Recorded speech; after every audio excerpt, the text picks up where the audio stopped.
فجار غار اور اپنی جان و مال اسلام کی خاطر قربان کرنے والے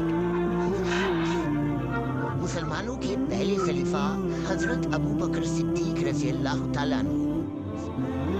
حضرت ابو بکر کے حالات و واقعات انتہائی تعجب کر رہے تھے۔ جب انہوں نے آپ کو مدینہ کے قریب دیکھا تو استقبال کے لیے نکلے۔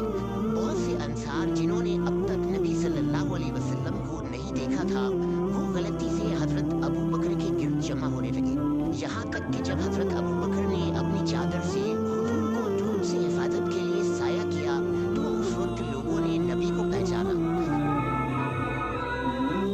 چند دن مدینہ میں مقیم رہنے کے بعد حضرت ابو بکر شدید بخار میں مبتلا ہو گئے۔ لوگ آپ سے آپ کا حال پوچھتے تو یہ شعر کہتے، ہر آدمی اس حالت میں اپنے اہل و عیال میں صبح کرتا ہے کہ موت جوتے کے تسمے سے بھی قریب ہوتی ہے۔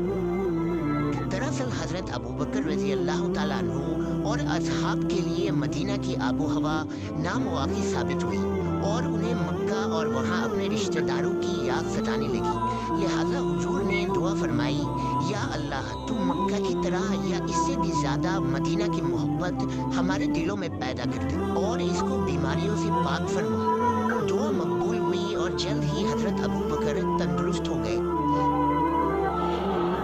مدینہ پہنچ کر مسلمانوں کی بے بسی اور مظلومیت کا دور ختم ہو گیا اور آزادی کے ساتھ دین کی نشر و اشاعت کا وقت آ چکا تھا، لیکن دین کی تبلیغ میں سب سے بڑی رکاوٹ قریش مکہ تھی جو اہل ایمان کے جان کے دشمن بن گئے تھے۔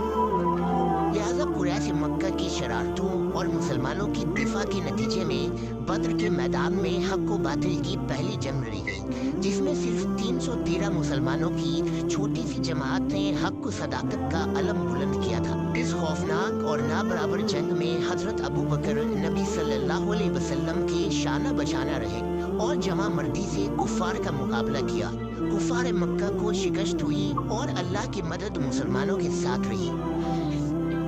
اس جنگ میں کفار کے 70 قیدی پکڑے گئے تھے۔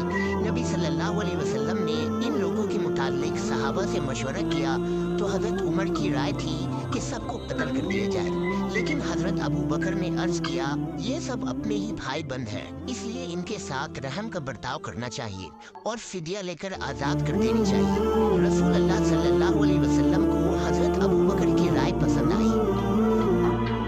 بدر کی شکست کے بعد قریش مکہ نے جوش و انتقام میں ایک بڑی لشکر تیار کی اور اگلے سال پھر میدان احد میں مسلمانوں کے ساتھ جنگ ہوئی۔ یہ جنگ اہل ایمان کے لیے بہت سخت تھی۔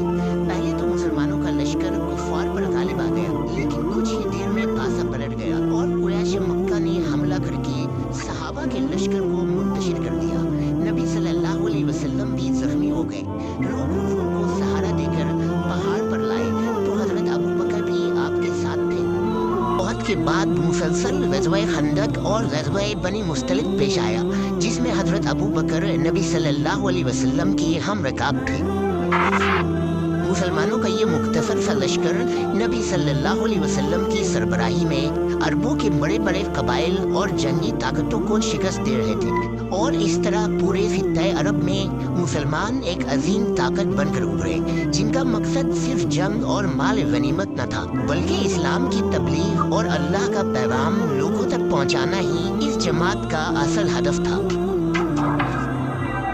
4 ہجری میں حضور صلی اللہ علیہ وسلم نے 1400 صحابہ کے ساتھ زیارت کعبہ کے مقصد سے مکہ کے لیے روانہ ہوئے۔ جب قریش کو یہ خبر ہوئی تو انہوں نے مسلمانوں کو طواف کعبہ کی اجازت نہ دی، کیونکہ کعبہ کی متولی اور سرپرستی اب بھی کفار مکہ کے ہاتھوں میں ہی تھی۔ رسول اللہ صلی اللہ علیہ وسلم نے اصحاب کے ساتھ مکہ کے قریب حدیبیہ نامی مقام پر پڑاؤ ڈالا۔